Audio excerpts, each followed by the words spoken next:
And you mentioned earlier, too, that sometimes people just don't know that they have trauma. So there very could well be people who are drinking excessively due to trauma and they may not even know. So what are the signs, if Exactly. someone's watching, what's the signs that they can look out for to know like that my drinking is a result of trauma?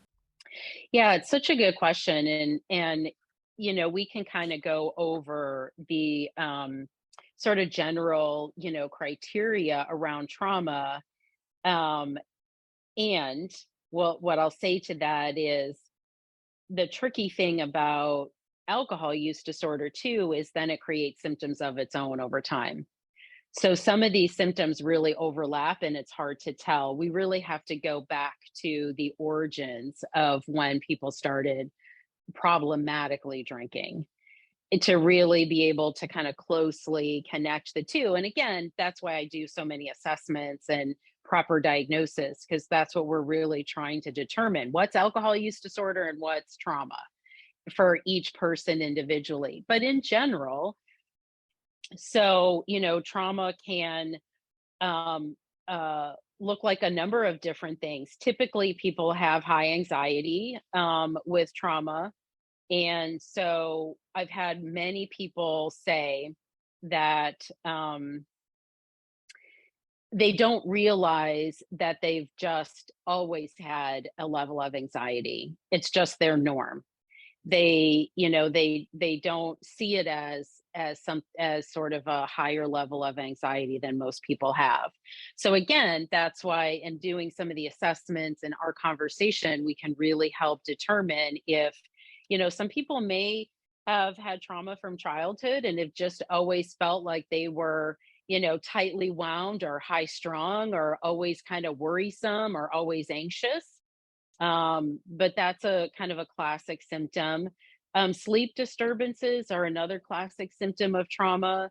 So, whether that's difficulty falling asleep, whether that's an inability to stay asleep, whether that's nightmares that they remember, or not remembering your dreams whatsoever.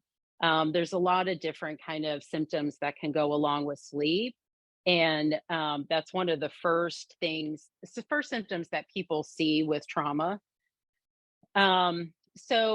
Another thing is avoidance of stressful situations or things that remind them of trauma. So it's not uncommon if somebody's come from, let's say, a family that there was a lot of dysfunction. Maybe there was, alcohol use disorder. Maybe there was abuse, that people are estranged or avoid family interactions and avoid seeing their family because it just triggers all of that trauma.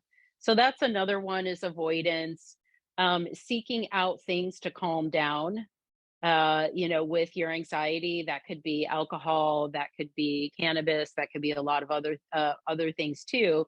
Alcohol being really kind of the number one that people seek out because it's so readily available. It's so kind of part of our culture.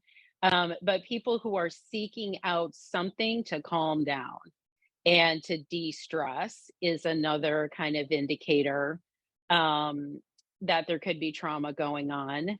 Um, and another one is people having kind of lapses in memory, people having points in their life that they just don't have memories, don't have a recall.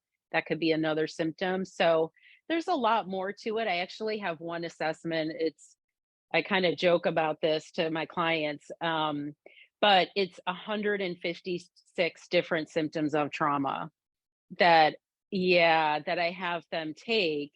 And it's a lot, but it's so helpful because it shows us exactly what symptoms they're dealing with, and then we can very specifically target coping tools and skills.